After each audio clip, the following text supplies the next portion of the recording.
Asiri olokada o, Asiri olokada o, Elédùà o mama fẹ́ o kò ṣe ibi. Asiri olokada. Ṣé báàgì? Ó ní mo ti ń wá káàkiri látàárọ̀. Inú ìdẹ̀ ni àti passport o àti tíkẹ́ẹ̀tì o everything inú ẹ̀ ló wà. Ìgbà tó bọ́ síbí ilé ẹ̀kan ṣé kìí ṣe kó drop ẹ̀ síbẹ̀? Mi ti ẹ̀ mọ gbogbo ẹrù yẹn ti pọ̀ jù mọ́ kan kó lé kó ta látàárọ̀ ni. Àbí? Tí ẹ̀ dúró náà má jẹ́ kí n fọ̀rọ̀ lẹ́ sọ̀rọ̀. Báyọ̀lé àyà mi ń já ẹ̀rù ń bà mí. Ṣé Yorùbá ní kòròkòrò báyìí lèèyàn máa ń ran fàdìtì? Ṣé ti ṣorí mo appreciate o ní kí n lọ bí ọmọ ẹ̀ kí n lọ bí sílùú yìí. Mo appreciate ẹ̀ fún future àwọn ọmọ yìí náà ni. Ṣùgbọ́n nítorí wọ́n bá fi ilẹ̀ náà lẹ́nu ìwúrẹ́ ń gbé gàgàgà àwọn ọmọ kéékèèké tó wà ń tan sa àwọn ọmọbìnrin yẹn wọ́n máa ṣe fòyìfòyìfòyìfòyì tó máa rán jùmọ̀ yóò nílé káàkiri ni ó tún wá ní ṣòkòtò burúkú kan tó ń wọ̀ sí. bẹ̀bẹ̀rẹ̀ jù ló máa wà báyìí wọ́n ń pè ní low rise àbí kan tó bá jókòó báyìí gbogbo tọ́lọ̀ fi dá wọn pátápátá ló máa wọn síta. Àyà mi ń já ẹ̀rù ń bà mí ẹ̀rù ń bà mí. Fọláwẹ̀. ẹ̀rù dáhùn. Ó yà mí lẹ́nu bó ṣe ń ronú yìí. Yes, in fact, I am disappointed. Torí pé tèmi bá wá bẹ̀rẹ̀ irú nǹkan yẹn ní level tá a jọ wà yìí tí Ọlọ́run bá tiẹ̀ dá sí ẹlẹ́dàá tiẹ̀ ń kọ́. Ṣé ìwọ tó forí ran fọrùn rọ ńgbà tí ò sí nǹkan kan? Àwa dìsín tó wó dé tán màá ní mo rọ́mọ kan ọmọ tí ò sàn kan ọmọ tó já wá tí ò lókùn lọ́gùn kan ọmọ tí ẹnìkan kan òbí kan ni màá ṣẹ̀ṣẹ̀ wá rí sìn ní màá ní mo rọ́mọ. Màìjíá kò lè ṣẹlẹ̀ láéláé. Kò lè ṣẹlẹ̀. Kò yẹn sìn. I'm telling you this. Lílọ tó ń lọ yìí àárọ̀ ni ọ̀sán ni alẹ́ a máa pẹ́ra wa ni. You know? Irú ẹ̀ kò lè ṣẹlẹ̀ láéláé. Yes. My dear, kò lè ṣẹlẹ̀ o. I'm sure. You know? I miss you too. You know? But always remember I love you. I love you too. Darling. Yeah. Bí tí mo wá lọ́wọ́ báàgì mi sí gan-an kí n tiẹ̀ lè pèsè jẹ́ kí n wo bẹ̀rẹ̀ lọ.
Fọláwẹ̀ mi tí lè wá sọ̀rọ̀ yẹn sìn. Kí ló rí ìgbé òfin ìwà rẹ̀? Ìwọ náà mọ̀ náà ọ̀nà fún ọ̀nà ọ̀run mi lè fi bí sílẹ̀ kí n fi iṣẹ́ sílẹ̀ gbogbo iṣẹ́ tó pọ̀ lọ́wọ́ mi ń sìn kí n wá fi yẹn sí. Ok, ta ni mo fẹ́ fi sílẹ̀ fún in the first place. Àpapọ̀ yóò lé oní PA náà oní PA oní àwọn èèyàn tó lè hand iṣẹ́ ìsílẹ̀ fún àti pé this is your first born now kí ló báwo ló ṣe ń sọ̀rọ̀ báyìí oní visa olówó lọ́wọ́ ò báyọ̀ òṣìṣẹ́ náà.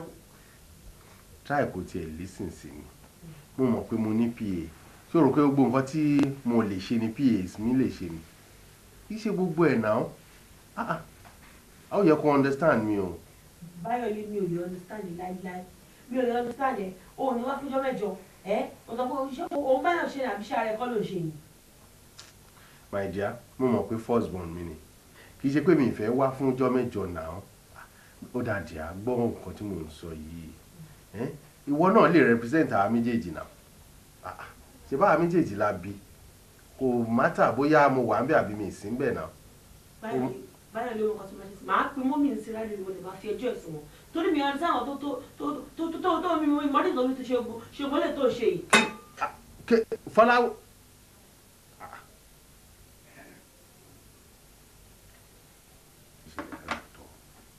kò understand nǹkan tó ń ṣẹlẹ̀.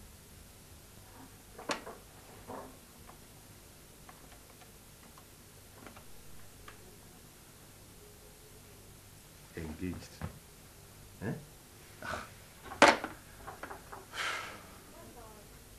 Èmi ò lọ. Ọ̀rọ̀ tó ọṣọ lẹ́ẹ̀kan mọ́ fún òtútù ṣọ́ mi. Àní ìyá yìí sọ pé òun bọ̀ nílé pẹ̀lú ọmọ. Láti wá ṣe kan ni. Òun fẹ́ wá sọ ọmọ lórúkọ. Can you imagine that? Kò ní wá. Ọ̀rọ̀ mi wọ́n ṣe èmi mọ ṣe bẹ́ẹ̀ fún ọ. Ọmọ ń bọ́ ọmọ ṣe é lọ. Kí la fẹ́ ṣe bàbá? Ṣé o tún lè rí bá sọ̀rọ̀ lẹ́ẹ̀kan sí? Àfi tí n bá tún pè lórí fóònù. Lórí fóònù rẹ fóònù ilé ẹ̀mọ́ wà tún bá sọ̀rọ̀. Ṣọ́ọ̀ mi yọ ṣé orí dóòwò náà mi.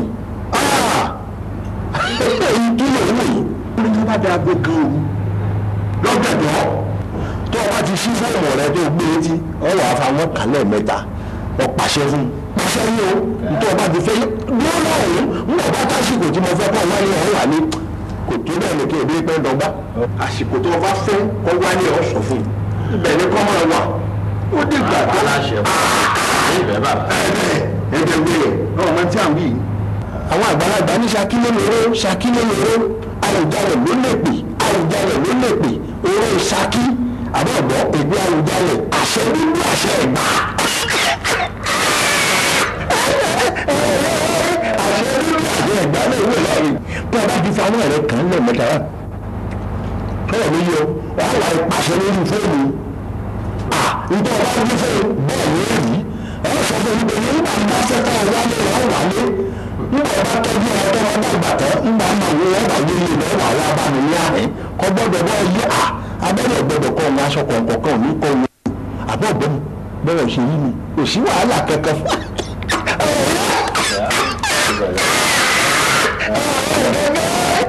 n tó ṣe gbà lọ́rùn owó yìí ni o fi gbà kó o tọ́jú ẹ̀ kó o bá ti abá sọ̀rọ̀ tán ọ̀ dà padà mẹ́ àìfilẹ̀ bí ìbá àti ilé ìgbẹ́ jẹ́ mi àìfilẹ̀ ọgbọ́dọ̀ kù ní wa ọgbọ́dọ̀ kù lé àwọ̀ ọ̀kárí ibi tí wọ́n bá fi sí ibi tí wọ́n ti ní rí ó fi sápò ṣàlẹ̀ àpò ṣàlẹ̀ ní ìwé sí. ọgbọ́dọ̀ sọnù wọ́n bá kan lè bá àwọn ìpadà wà láti ní àhìnà. lóòótọ́ ni máa wò mí pé obìnrin ni mí obìnrin dẹ̀ ni mí but obìnrin ni mí obìnrin tún kọ́ ni mí. mo ní ọmọ fẹsẹ̀ lẹ́sẹ̀ mi lórí ọ̀rọ̀ obìnrin. mo gbà wípé ẹ̀yin ọkùnrin ọlọ́run ìyàwó tó mọ̀ ọ́ tẹ̀síyàn rẹ̀ tún lẹ̀ mọ́ nítorí ọkọ.